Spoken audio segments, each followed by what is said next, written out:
Hallo meine lieben Pfeifenfreunde und ein herzliches Willkommen zu meinem heutigen aktuellen Video. Heute handelt es sich wieder, wie so oft, um das Thema Pfeife rauchen, heute speziell um Pfeifentabak. Und zwar möchte ich euch diesen Tabak hier vorstellen. Es handelt sich, wie man unschwer sehen kann, um Captain Black.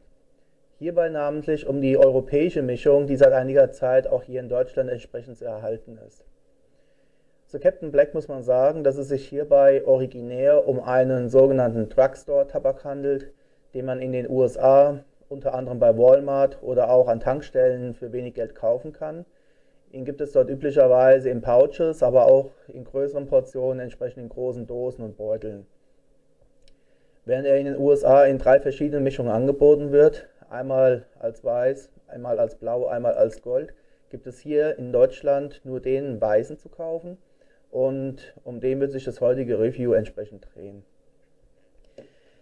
Zur Geschichte von Captain Black in Verbindung mit mir gibt es halt nur so viel zu sagen. Ich habe bekanntlich 1995 angefangen, regelmäßig Pfeife zu rauchen und habe Ende der 90er Jahre einen Kunden kennengelernt, der dienstlich sehr viel in der Welt herumgekommen ist. Und wir haben beide so ein bisschen über das Pfeiferauchen gefachsimpelt und er hat mir halt immer von seinem Captain Black vorgeschwärmt, den er auch immer in den USA sich besorgt hat. Womit ich natürlich dann die Hände gebunden hatte und mir keinen kaufen konnte. Ab dem Jahre 2000 habe ich dann angefangen, regelmäßig in die USA zu fliegen, im Regelfall 2, im Rekordfall sogar 3-mal im Jahr und hatte dort entsprechend die Möglichkeit, mir selbst den Tabak vor Ort zu kaufen, ihn vor Ort auch zu rauchen und bin sehr, sehr schnell auf den Geschmack gekommen.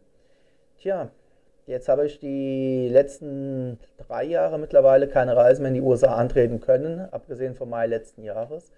Und habe mir leider Gottes im Mai keinen weiteren Tabak gekauft, sodass mir die amerikanische Mischung jetzt ausgegangen ist und ich auf die europäische Mischung zurückgreifen musste. Wohlgemerkt, das Firmenlogo Captain Black ist entsprechend das Richtige. Das ist das, was es auch in den USA so zu sehen gibt und wie man es in den USA auch erkennen kann. In dem Fall hier habe ich den Tabak lediglich aus verschiedenen Gründen in einen Acryltopf umgefüllt.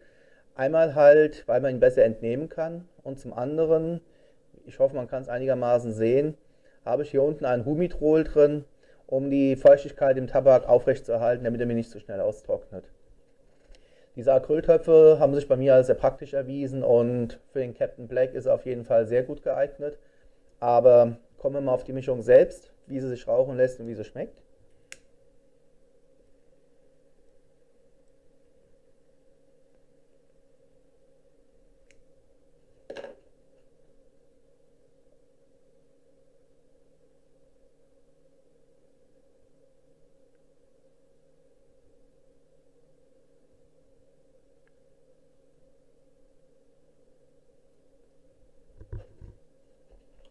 Ich muss gestehen,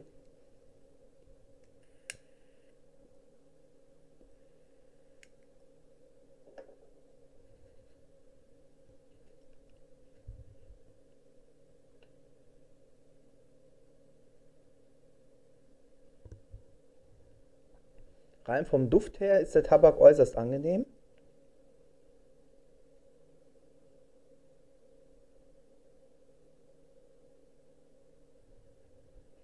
Das Publikum wird sich also auf jeden Fall an dem Geruch erfreuen können. Er ist schön aromatisiert, hat ein nettes Flavor.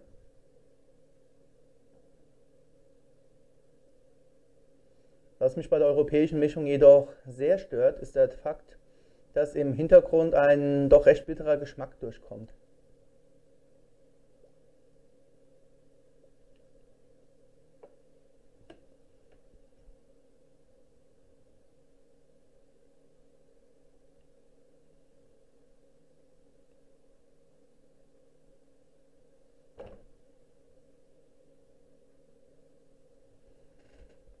Von der amerikanischen Mischung bin ich gewohnt, dass man halt beim Rauchen schon so ein süßliches Aroma hat, das so entfernt auch ein bisschen an Schokolade erinnert.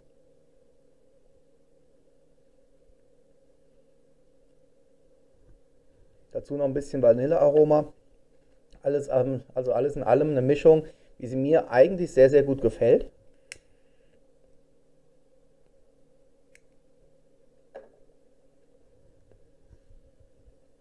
Wie ich sie geschmacklich aber bei der europäischen Mischung leider überhaupt nicht feststellen kann.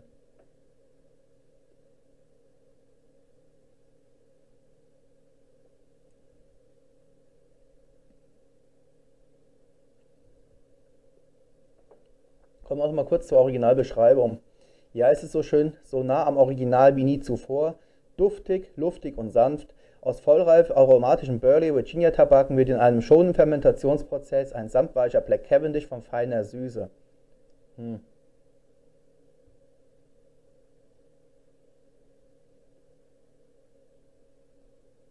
Ich muss ehrlich gestehen, das kann ich bis jetzt wirklich nicht bestätigen. Ein interessantes Flavor rundet den Geschmack des Tabaks ab und verbreitet ein angenehmes, raumfüllendes Aroma.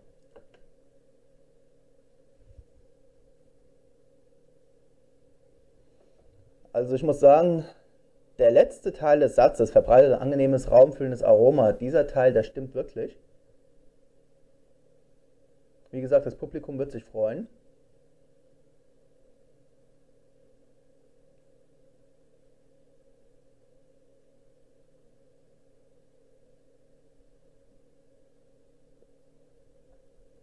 Geschmacklich betrachtet aber ist der Tabak eine herbe Enttäuschung.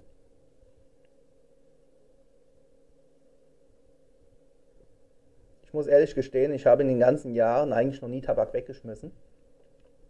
Diesen hier jedoch werde ich dann nach dem Rauchen dieser Pfeife auf jeden Fall himmeln, die Dose aufheben und mir jetzt in nächster Zeit, ich hoffe, dass ich es in den nächsten Wochen schon schaffe, auf jeden Fall Ersatz aus den USA besorgen. Diese europäische Mischung ist wirklich eine Beleidigung meiner Geschmacksnerven.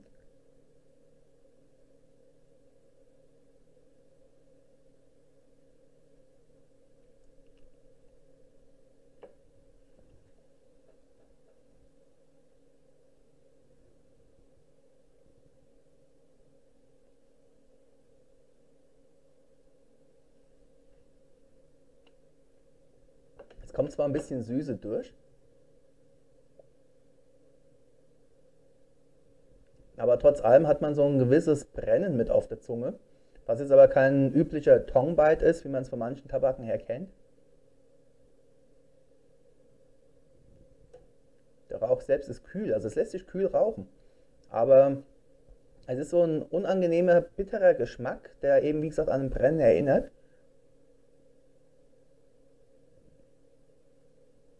Der mir bei dieser europäischen Mischung überhaupt nicht gefällt. Also, ich weiß, Geschmäcker sind verschieden. Ich persönlich kann nur sagen, Leute, lasst die Finger weg von Captain Black, zumindest was die europäische Mischung hier angeht. Die europäische Mischung ist wirklich nicht zu genießen, meine Meinung. Mich würde jetzt natürlich mal brennend interessieren, wer von euch vielleicht schon mal diesen Tabak hier gekostet hat. Wohlgemerkt, ich rede immer von europäischen Mischungen.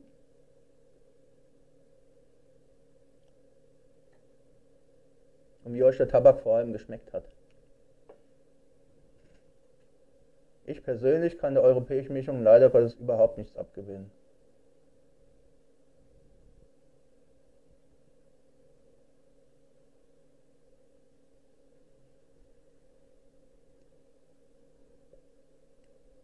Ne, also beim besten Willen nicht. Ich weiß eins, ich werde die Pfeife jetzt logischerweise zu Ende rauchen, aber dann ist das Thema für mich erledigt. Das war es für mich erstmal zur Vorstellung Captain Black European Mixture. Ich hoffe, dass ich spätestens im Sommer diesen Jahres, vielleicht auch schon ein bisschen früher, über die amerikanische Mischung werde berichten können. Ich muss mal gucken, ob ich mir im Sommer was besorge, ob ich mir jetzt im Februar was von meiner Verwandtschaft vor Ort besorgen lasse oder ob ich den Rat von Dub in the Dam einfach mal befolge. Er hat mir 2 Internetseiten gegeben, wo man in den USA entsprechend amerikanischen Tabak bestellen kann und die auch interkontinentales Shipping anbieten. Da muss ich allerdings nur noch herausfinden, wie sich das Ganze dann preislich verhält, ob sich das überhaupt rentiert oder ob ich nicht vielleicht doch bis zum Sommer warte, wenn ich wieder rüberfliege und mich dann entsprechend mit Tabak eindecke. Ich freue mich auf jeden Fall auf eure Diskussionen, bin auf eure Kommentare gespannt. Danke euch für eure Aufmerksamkeit und wünsche euch noch einen wunderschönen Abend und ein Happy Puffing. Bis demnächst. Ciao.